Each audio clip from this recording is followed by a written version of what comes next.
கர்த்தருடைய பரிசுத்த நாம மகிமைப்படுவதாக. சங்கமம் வானொலி இணையதளம் மூலமாக கர்த்தருடைய வார்த்தையை பகிர்ந்து கொடுப்பதில் நான் மகிழ்ச்சி அடைகிறேன்.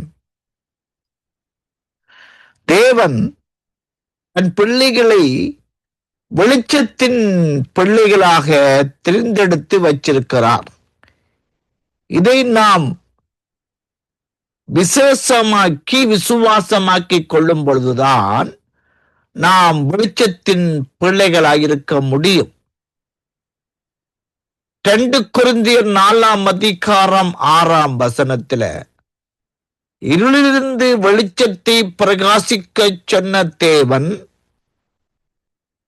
தன் முகத்தில் உள்ள மகிமையின் அறிவாகிய ஒளியை தோன்ற பண்ணும் பொருட்டாய் இருதயத்தில் பிரகாசித்தார். எங்களுடைய இருதயத்திலே ஒரு பிரகாசமான ஒரு வெளிச்சத்தை வைத்திருக்கிறார். அது எப்படி என்றால் தனது மகிமையின் அறிவாகிய ஒளியை எங்களுக்குள் வைச்சிருக்கிறார்.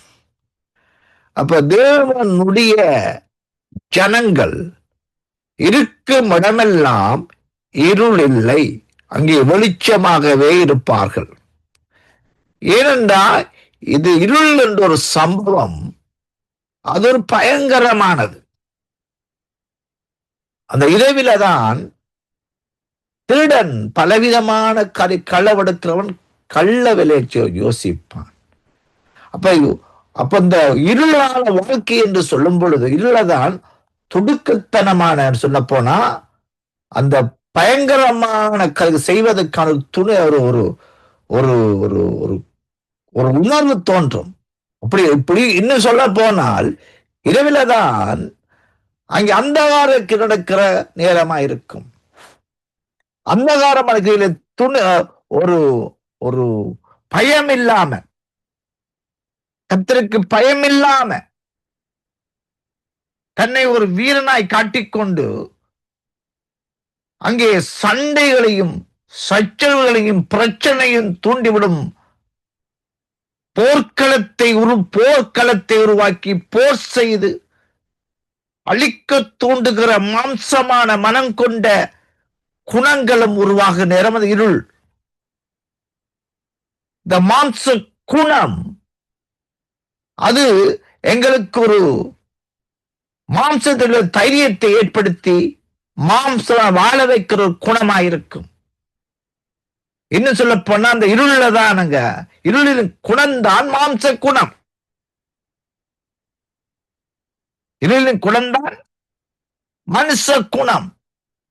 அப்ப தேவனுடைய பிள்ளைகளுக்குள் இருதயத்தில் அந்த பிரகாசமான தேவன் மகிமையின் அறிவாகி ஒளி வரும்போது அந்த மனுஷ குணத்தோடு இருள் இருக்கிற மனுஷ குணம் உள்ளவர்கள் இந்த தெய்வீக குணாசியத்தை கண்டுகொள்வார்கள். இன்னைக்கு தேவனுடைய குணாசியம் அது வெளிச்சமானதுன்னு நான் சொல்ல வருகிறேன் இங்கே. அப்ப இரவு வெளிச்சம் கட்டாயங்களுக்கு தேவையா இருக்கு. இரவு வந்தது பார்த்தா எல்லா இடமும் வெளிச்சம், தெருவீதி வழியா வெளிச்சம் இருக்கும், கடைகளுக்குள்ளே வெளிச்சம் இருக்கும், வீடுகளில் வெளிச்சம் இருக்கும். அப்ப இரவு வரும்போது அந்த வெளிச்சத்தை நாங்கள் உருவாக்கி கொள்கிறோம். ஆனா ஆவிக்குரிய தேவ பிள்ளைகள் வாழும் இடமெல்லாம் நேரமெல்லாம் எந்த நேரம் அவர்கள் வெளிச்சமாக இருக்க வேண்டும் என்று தேவன் விரும்புகிறார். அதான் அந்த வசனம் சொல்லுகிறது, இருளிருந்து வெளிச்சத்தை பிரகாசிக்க சொன்ன தேவன். நாங்க எப்போ நல்ல வடிவா இந்த வெளிச்சத்தை குறித்து நல்லா பிரசங்கம் பண்ணவனும், வெளிச்சத்தை குறித்து நாம் எங்களுக்குள்ளே கொண்டு வந்து ஆர்வப்பட வேணும் என்பதல்ல, அது லைஃப்ல வர வேணும். லைஃப்ல உருவாக்கி விட்டா தேவன் வெளிச்சத்தை எங்களோட இதயத்துக்குள்ள அந்த ஒழுங்கின்மையும்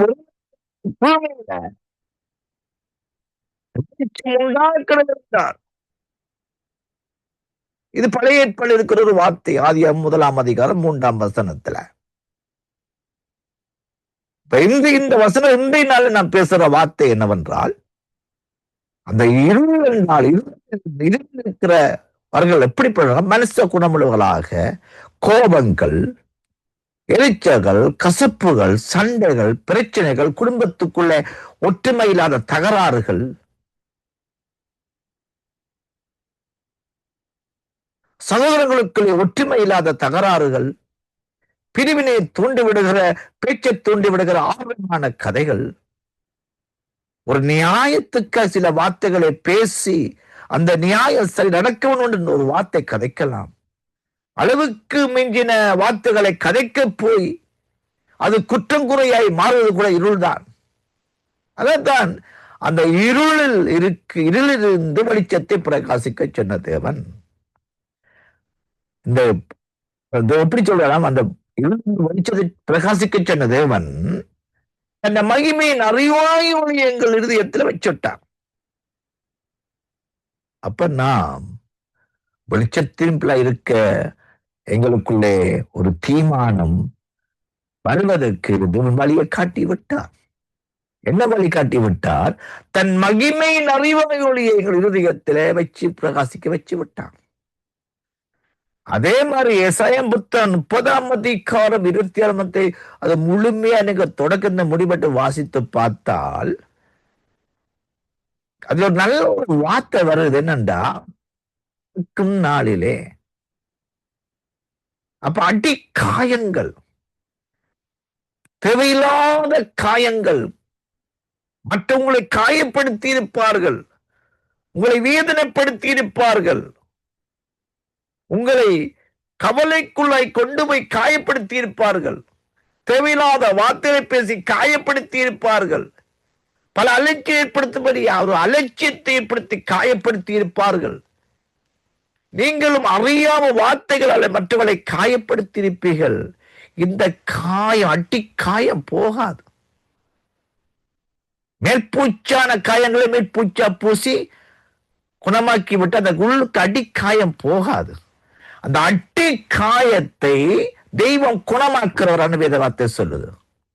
அடிக்காயத்தை குணமாக்கும் நாளிலே இந்த வெளிச்சம் என்னவா இருக்கு? அப்படியா ஏழத்தனையா இருக்குமா? 7 பகலை போல இருக்குமா? தேவனுடைய பிள்ளைகளே, உங்கள் வாயிலே நீங்கள் வாழ்க்கையில காயப்பட்டிருக்கிறீங்களோ, மற்றவரை காயப்படுத்தி இருக்கிறீங்களோ, அப்ப குடும்பங்களுக்கு ஒருவரை காயப்படுத்தி கொண்டு இருக்கிறீங்களோ, நீங்கள் 6வது ஒருவரை வேதனைப்படுத்தி காயப்படல, உங்களை யாரும் வேதனைப்படுத்தி காயப்படுத்தி போட்டார்களோ, கலங்காதே. கர்த்தர் குணமாக்குற அடிக்காயத்தை குணமாக்கி உன்னுடைய உள்ளுக்குள்ள இருக்கிற வெளிச்சத்தை 7 வெளிச்சமா 7 பகலை போல் வெளிச்சமா இருக்க வண்ணி உன்னை பிரகாசமாய் நடத்த விரும்புகிறார். உன்னை குணமாக்குறார். சில நிமிடங்கள் போய்விடும். ஆனா கர்த்தரோ குணமாக்க வந்துட்டால் அந்த அடிக்காயத்தை குணமாக்கித்தான் மற்ற காரியங்களை செய்வார். அவர் குணமாக்கும் தெய்வம். வியாதிகளை மாத்திரமல்ல, ஏற்படுத்திக் கொண்டிருக்கிற நிர்பந்தம் இல்லாத தேவையில்லாத காயத்தினை மாற்றி போட்டு உன்னை குணமாக்கி உனக்குள் 7 பகலை போல 7 வெளிச்சத்தை தந்து உன்னை பிரகாசமாய் மாற்ற கர்த்தர் விரும்புகிறவர். தேவ பிள்ளையே, உலகத்துக்கு வெளிச்சமா இருக்கிறீர்கள் என்று வார்த்தை சொல்லுதே. ஆளுகள் வெளிச்சத்தை தன் பிள்ளைகளுக்கு அது வைத்திருக்கிறார். 2 படிச்சு பார்த்தா கூட அது என்ன ஒரு வார்த்தை வருது, இது கற்பனை எழுதுகிறேன், மேலும் ஒரு கற்பனை எழுதுகிறார். என்னவென்றால் அது அவருக்குள்ளும் உங்களுக்குள்ளும் மெய்யா இருக்குது. இருள் நீங்கி போது மெய்யா ஒளி பிரகாசிக்கிறது. அவரோடு நீங்கள் சரியான ஐக்கியமாய்ந்து இருக்கிற போது, அவருடைய பிரசன்னத்தில் அவருடைய அன்பிலே ஆளுகள் இருந்து நீங்கள் நாளாந்த வாழ்ந்து சஞ்சரித்துக் கொண்டிருக்கும் போது அந்த மெய்யான ஒளி எப்பொழுதும் பிரகாசித்துக் கொண்டிருக்கும். இப்பொழுதும் பிரகாசிக்கும், எப்பொழுதும் பிரகாசித்துக் கொண்டிருக்கும். அப்ப ஒரு தேவனுடைய வெளிச்சம் எங்களுக்குள் இருப்பதை தேவன் உறுதிப்படுத்தி இருளை நீக்கி போட விரும்புகிறார். எங்களுக்குள் இருக்கிற வெளிச்சத்தினாலே மற்றவன் இருளை விட்டு நீங்கி வெளிச்சத்துக்கு வர வழி காட்டுகிறார்.